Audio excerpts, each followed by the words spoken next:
Today I'm going to go over one of my favorite documents that I have up on Teacher Pay Teacher. It's documentation. So we all know that if you are a special education teacher, that you put a lot of work into a final product. If you're a general education teacher, sometimes you even put tons of work into a final product with a student because you have to work with that student more one-on-one along with your whole entire class. So if you don't document that, then the end product looks like something that the student accomplished on their own to anybody who hasn't sat there with you doing the work, like a parent or administration. So what I came up with was documentation, and I came up with this probably 15 years ago. And I have revamped it over the years, and then I came up with multiple versions for you, depending on your situation. So I'm going to go through these real quickly. So the first, this is your cover page that you'll see on TPT, and information about how I did a detailed version, a simple version, a hybrid version, a one-pager, and that it works in any school situation at any grade level. So whether you're a specialist teacher like PE, art, music, you're an ELL, ESL, whatever letters they give you now for teaching English as a second language, or if you are a special education teacher, speech teacher, this works for everybody. Okay, it's just you have to decide which one you like the best. So besides this video, I give you detailed description on how to use each part of it. I break it all down for you on all the different documentation pieces that are in this product. First of all, here's the first one. And you'll see that this one includes both Spanish and English versions. So you have like reading and then lectura, student, estudiante. And so if you have Spanish-speaking family, they can understand the work that comes home. So that's very important if you are working with dual language students. Unfortunately, I only have it in Spanish. This particular one is a one-pager, so you just print it out and you cut it in half, and you say this is the work that you did with your students. But maybe your student has issues with dexterity or writing, what have you, and you had to fill in, they just pointed and you had to fill in. So that, you know, with students, there's tons of different levels of support depending on the needs of the child.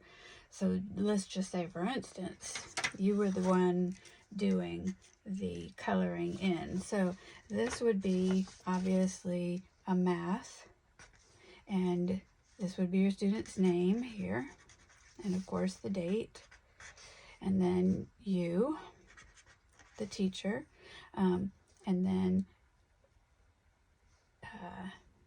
this may be the same content, but at an individual level, or it's grade level content. So in this case, it's just the same as everybody else's, is grade level content. You may even use something completely different, and that would be like supplemental or different. Bleh. Words are getting all jumbled up in my, maybe because it's 4 o'clock in the morning, I don't know. Anyway, 3 different ways that you can support your children in the classroom. And then, so maybe they tried a first attempt and there was, you know, with no support at all, and they got 50 on it, right? And that was with no support at all. That's their first attempt. The second attempt with supports, you helping them, they got 100, right? So you would take those 2 and divide them by 2, and you would get a new final grade when you take the 2, average the 2 scores together, and you would get a new final grade of 75. So while the paper is perfect and you can give the student a 100 and they can feel confident, you are expressing to the family that in the gradebook this is going to go in as a 75. because you had to give so much support, whatever that support may be.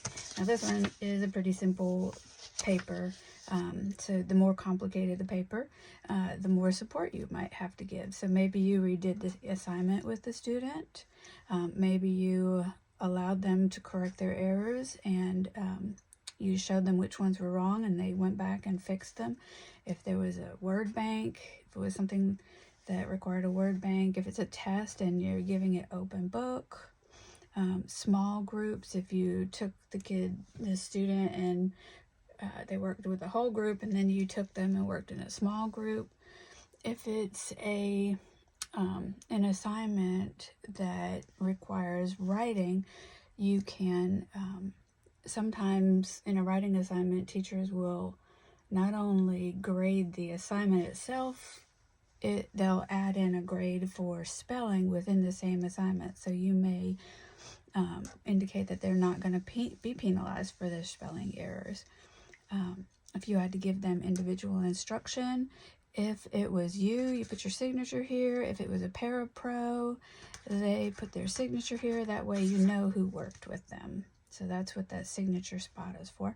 If it's math and they used a calculator, a hundreds chart, multiplication chart, if there was a reduced amount of work, if you only asked them to do 1, 3, and 5, if you gave them extended time, if it was something that they did, but maybe the whole class is in 8th grade or 7th grade, 5th grade, I don't know, but they the person that you're working with is at a lower grade, so they had a lower level, same thing. Everybody in the room was doing graphs, but your student that had learning difficulties was doing a graph on base with something a little bit lower level.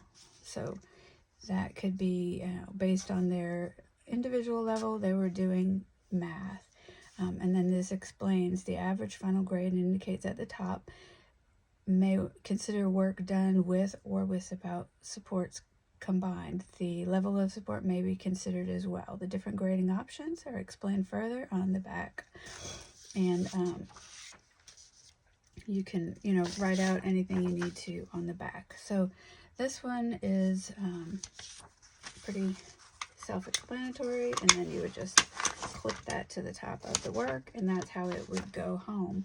Now, I like to print them out on color paper.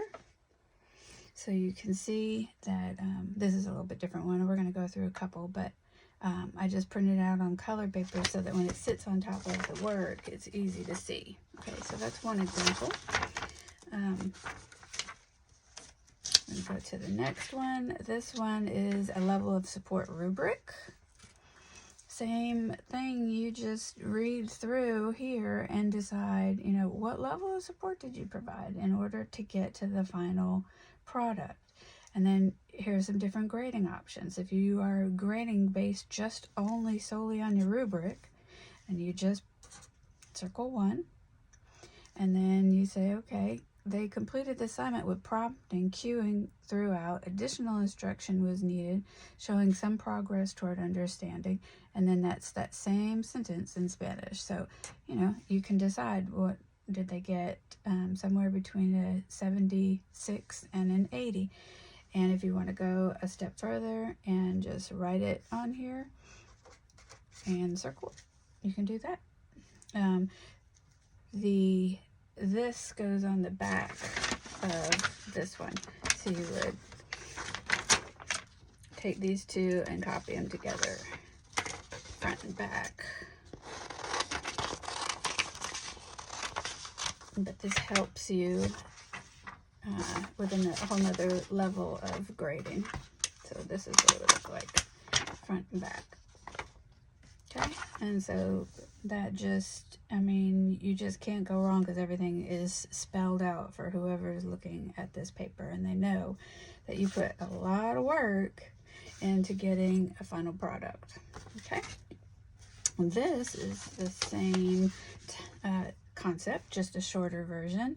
If you just want to, and this doesn't have any grading to it, so this is just documenting how you worked with them. And so this is just a 1/2 sheet, so you can make copies and make a ton of these. I would usually make like 50 copies, and then 50 would be in my room, and then the other 50 I would disperse out to all the different teachers that were working with that child, so that they had those in their classroom too. And so it's the same thing. Teacher's name, was it you that worked with it? Was the classroom teacher? Was it the parapro? What was the student's name? What was the date? What subject area was it? And what did you do to get a final product? Okay, did you extend the time? Did you reduce the amount of work? And then if there's something that I didn't list on here, you can even write it out. So maybe it was auditory book.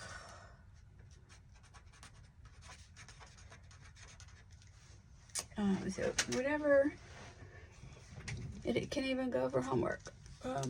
Whatever you need, that's that. Again, I typically myself put these on colored paper. You might not have access to colored paper. It doesn't really matter. It's just that when you attach it to work, it stands out a little more.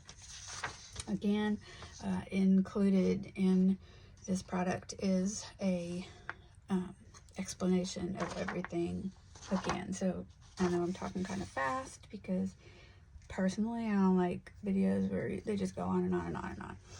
So I'm trying to go through and respect your time.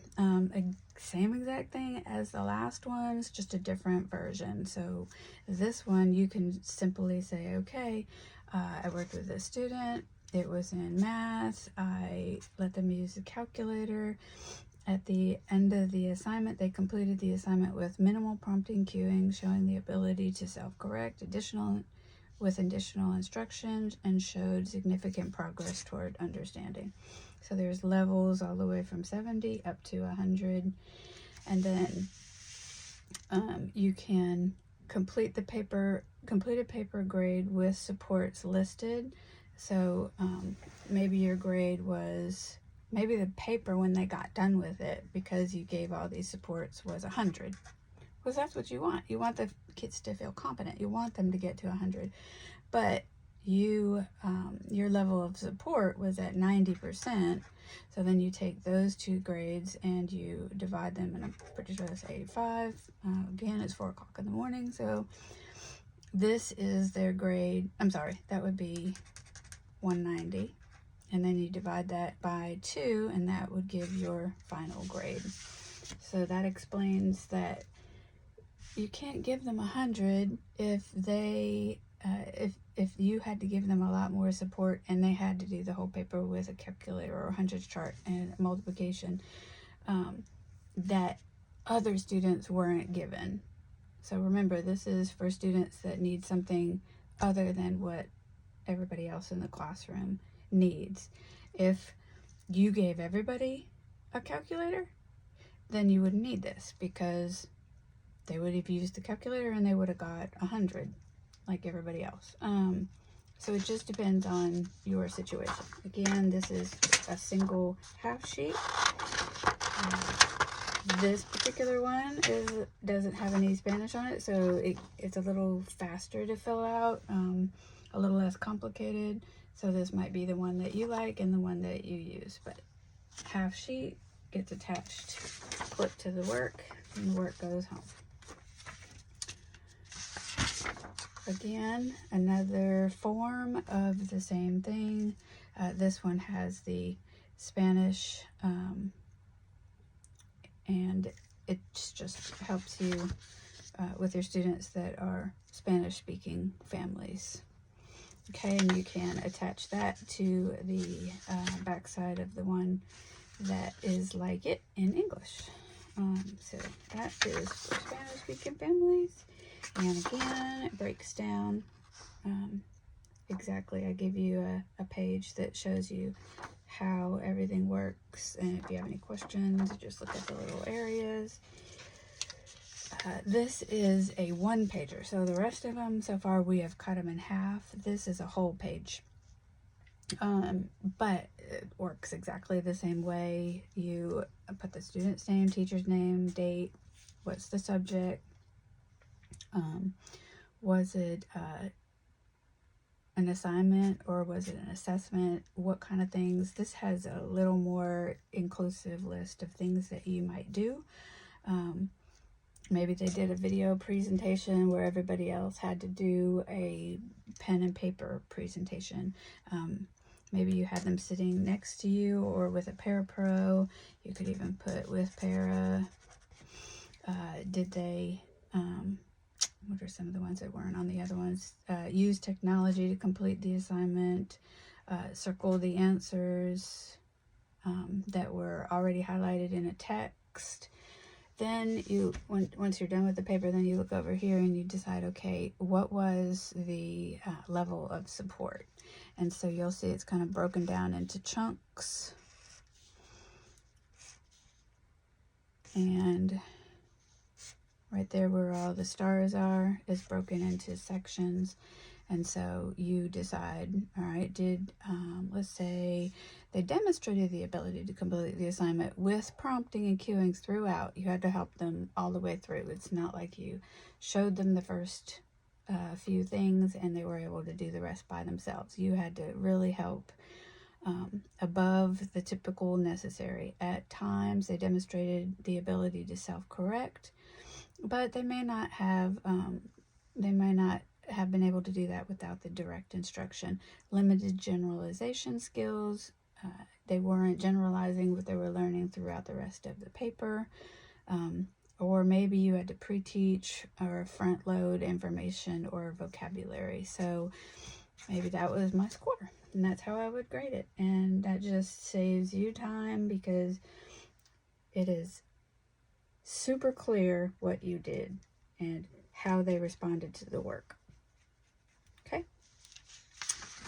Remember, this is a one-pager, so this whole piece would get attached to the front or the back of whatever you're sending home. This is just on my social media, and that's on the back page, and thank you, of course. And then this is, I just wanted to show you what it kind of looks like in color. So I would, make these front and back pages, and again, I would make a ton of copies, and I would keep a bunch for myself, give a bunch for my parapro as they're going throughout the classes, give one, say there's 3 teachers. If you're in elementary school and they change 3 times, give them to all 3 teachers plus the specials. If they're in high school, middle school, and there's 7, 8 teachers, give them to all the teachers, including like PE. Sometimes you have graded work in PE. Or sometimes physically they can't do what everybody else did.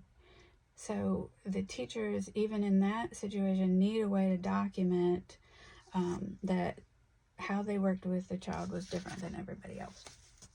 So again, this just shows you that in color, they're just easier to see on the paper. So all of these would be like half sheets. You can just copy them to the front and the back. So that's about it. Thanks for watching. Hope you buy my product.